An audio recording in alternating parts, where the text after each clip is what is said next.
So what I'd like to do is start off with the introduction of our keynote speaker, our after-lunch keynote speaker, and we are very pleased to have Keisha Tatem.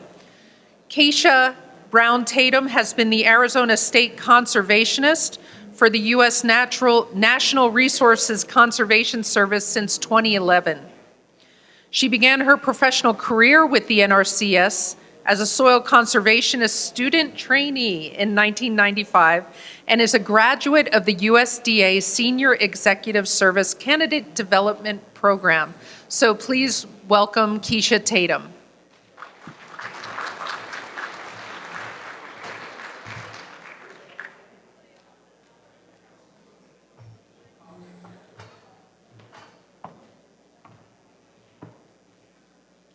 Good afternoon.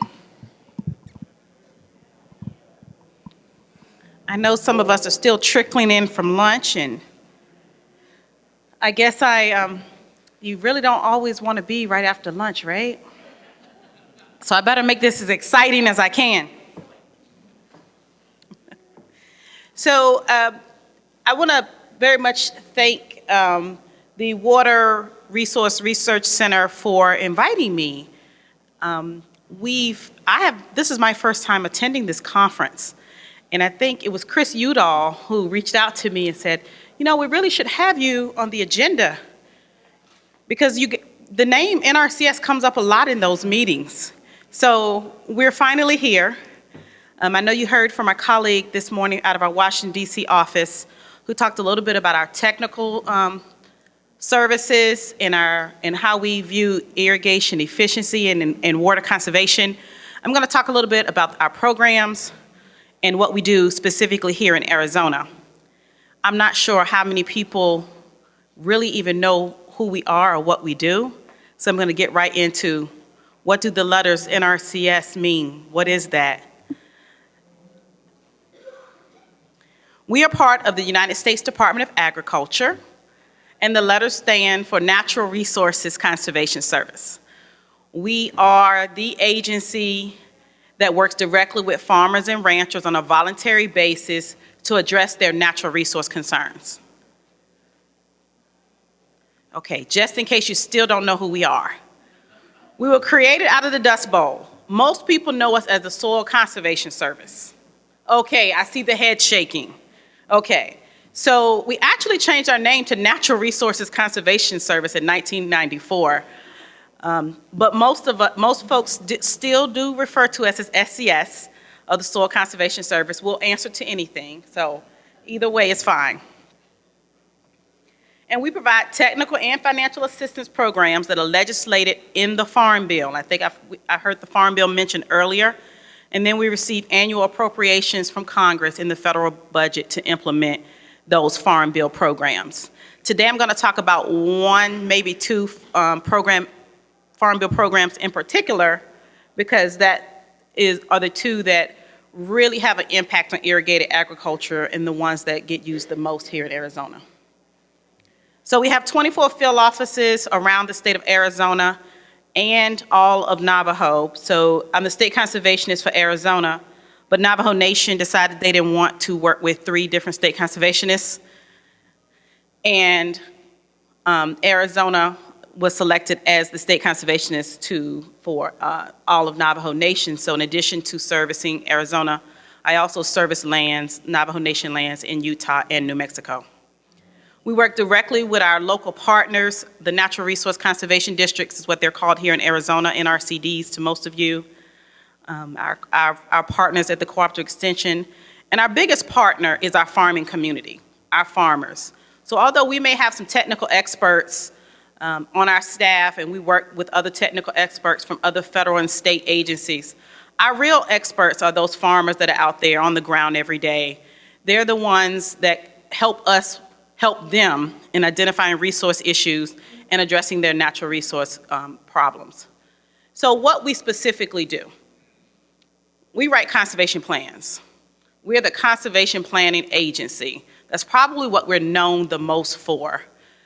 We have a set process for how we do that. We have this extensive assessment, inventory resources. We establish objectives with that farmer. We identify what the problems would be on their farm, come up with some alternatives that he can then make a choice for what works best for his operation, and he makes the decision on what would be the best alternative to address that issue.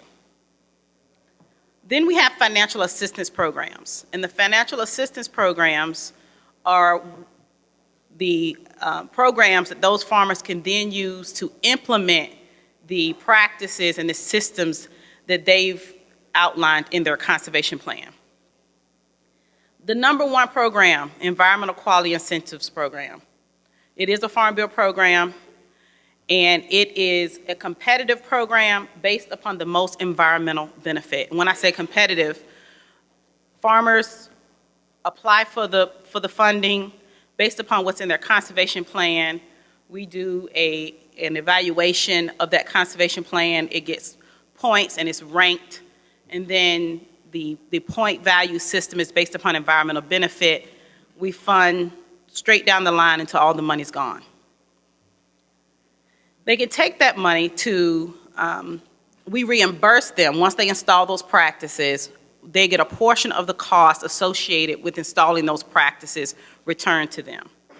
And this can be for both structural practices, and I'll cover some of the practices and you'll get to see some numbers of what we've done in recent years here in Arizona, but also for management practices.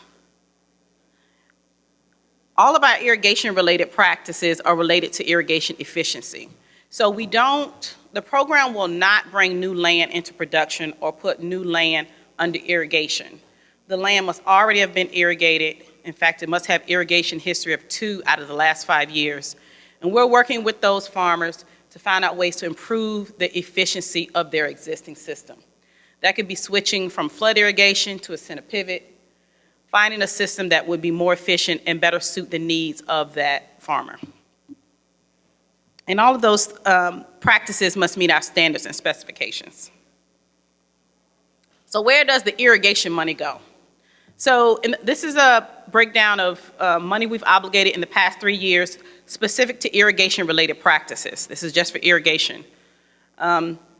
What may surprise you the most is UMA. I'm gonna talk about that in a little bit. But Cochise County, right now, in the past 3 years is where we've done quite a bit of work. They're putting, I think Joel mentioned earlier that we have seen an increase. He showed some data, but we've also seen increase in our program participation for center pivots and micro irrigation, which can be expensive projects and expensive systems. And those are in those Cochise area. Of course, Pinal County probably coming in. I'm not even looking at it, but I knew they would be coming in second because we have quite a bit of work going on in our Pinal County area. So where do the practices rank? Where are we spending the funding as it relates to different types of irrigation practices? So now this is in dollars. I didn't really bring out like acres and numbers of systems, but we still have quite a bit of surface irrigation that we're doing. We do a lot of land leveling. We still have a lot of that work going on. But as you can see, the number one practice as it relates to dollars spent is irrigation system sprinkler. Those are center pivots.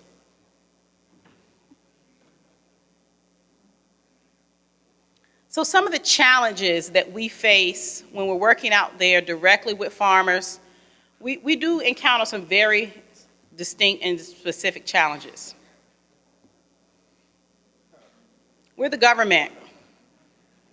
That's challenge number one. So it takes time to develop relationships with farmers and build trust. And we know that in a lot of instances, sometimes our programs move on an annual appropriation cycle, and that doesn't always work with the relationship building part of our work that we need to do. So sometimes that can be a challenge for us. Our programs are voluntary, but there's still fear by farmers that it's going to have regulatory impacts. So within the Farm Bill, we have a lot of protections. Nrcs, Congress did a really good job of kind of designing how we function and operate. We even have restrictions on what information we can share on, especially because we work on private land.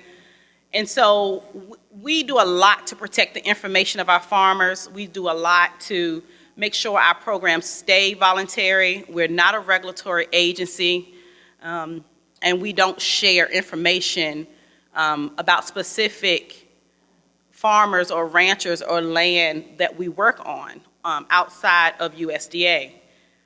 However, we're the government, so there's still fear by many that, one, if there's something that's related to irrigation or whatever it may be, there's still fear that there's regulatory impacts. The other fear that we see quite often from some farmers is, I don't know if I want my irrigation to be as efficient as possible. Sometimes we do get that because there's fear that if I become too efficient, I may lose the right to that water. So those are some of the challenges that we kind of deal with every day in working with some of our farmers. Some of our program rules create barriers. And one in particular, as you saw the numbers we had up there for Yuma, and if we can solve this one, someone might get a cupcake today. So we've not had a lot of participation from our farmers down in the Yuma area, and it's primarily because the Environmental Quality Incentives Program requires that applicant to have control of the land or a lease for that land for the length of the time of the contract. And in Yuma, a lot of times, there are very short-term leases, sometimes crop-to-crop type leases. And those individual operators are not willing to make that type of an investment because there is a cost on their part. They're not willing to make that type of infrastructure investment on land that they may lease for one crop and move on to another location. So that's something that we're constantly having some conversation with our local partners. Maybe we can get with some local Yuma folks to help us look at what would be a better way to kind of structure our program so that we can do that. Is it something we could convince owners? Could we convince owners to understand that that's a good investment on their part to create some infrastructure there? Something we could look at, but those are some of the challenges.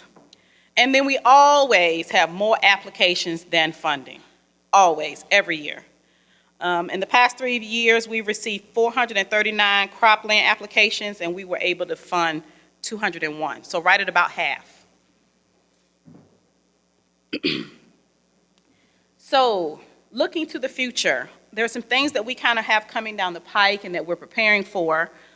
We're implementing a new strategic approach to conservation that looks at landscape level conservation.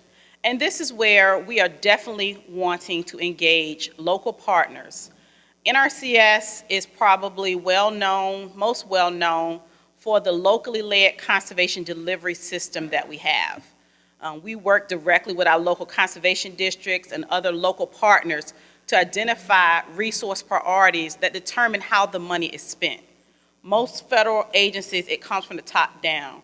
We're one of the few that how we spend our money is determined at the local level as it relates to what local resource issues are needed.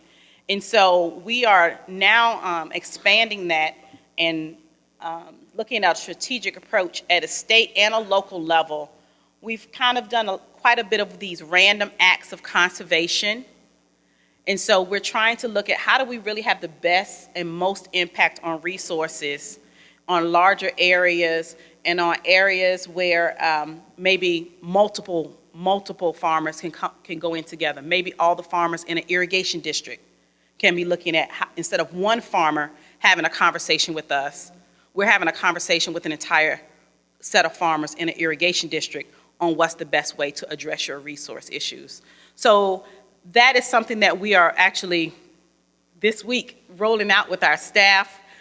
What I would encourage, if there are any, and I know there's farmers here, please be engaged with your local natural resource conservation district. They will be having their local work group meetings in the next few weeks. I would encourage you to be engaged and attend those. That's where they discuss these local priorities and how to prioritize funding for our programs. We are also in the age of government and government funding not being what it used to be. and budgets being reduced and probably reduced even moving forward, we're always looking to leverage resources with other partners. That has become a buzz term that I take very seriously. And so we are definitely interested in any partners that also has some of the same goals and mission that we would have, so that we can align ourselves, so we can be as smart as we can with the taxpayers' dollar. This last Farm Bill, Congress created the Regional Conservation Partnership Program. So they were also thinking the same thing. It is a specific program with specific funding that encourages partner groups to submit an application for exactly what I just said, pulling together a bunch of people, committing some funds from multiple partners, and using NRCS dollars to kind of leverage your dollars so that we can get the best environmental bang for the buck. And then one of the things that we are definitely working on right now is we're still trying to figure out our role with urban farming and urban conservation. It is a new area for us as USDA, and we are constantly trying to figure out our role there. Again, no need to reinvent the wheel. There are partners out there already engaged in these communities. We are looking to engage with you. I have quite a bit of staff here. If I could get them to kind of stand. You can't hide, Ralph. They're here to assist. We're kind of here with ulterior motives. We're here looking for partners.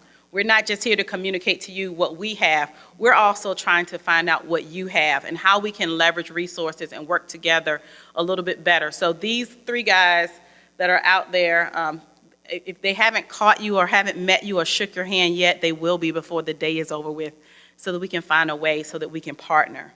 I don't know where I am on time, but I purposely did not want this to be long because I want to be able to take questions.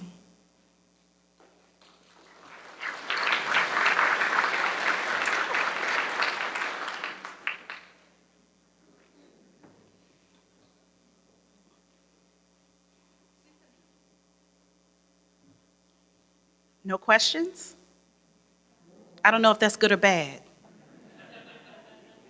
I have an accent, so I hope everyone understood what I was saying. Is this turned on? Okay. Jane Marie Haney with the Nature Conservancy. I'm just interested in what aspects of urban farming and urban conservation NRCS could be involved with, do you think? Sure. So we've had quite a few recent conversations, and there are other states that are exploring this that have really gotten deep into urban conservation as it relates to this growing interest in farming in the urban communities. We have some practices specific to small level agriculture. Seasonal high tunnels is one of the practices that's probably most popular in the urban communities that are used to extend the growing season and kind of provide some protection for crops. We also have irrigation efficiency. That's where we're kind of trying to figure our role. We are used to the big guys. And so with the smaller type of operation, you're not going to put a pivot on an acre. So we're trying to figure out our role there. Micro irrigation, of course, will be one thing that may be the area where we can provide some support and some assistance.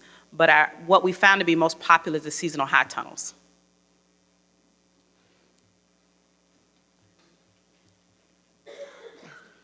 Keisha, I'm Kerry Blake with Western Farm Press.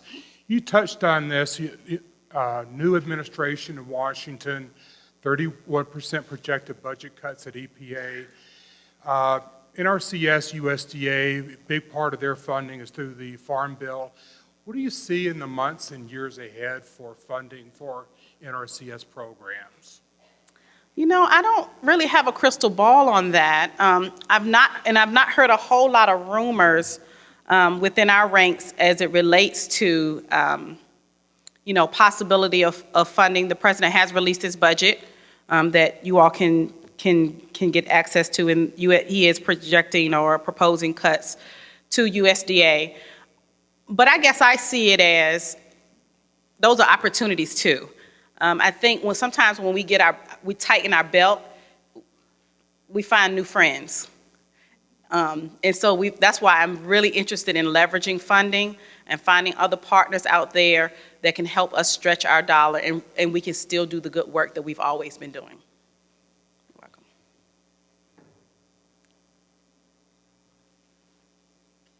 All right. Thank you so much, and thank you for the invitation.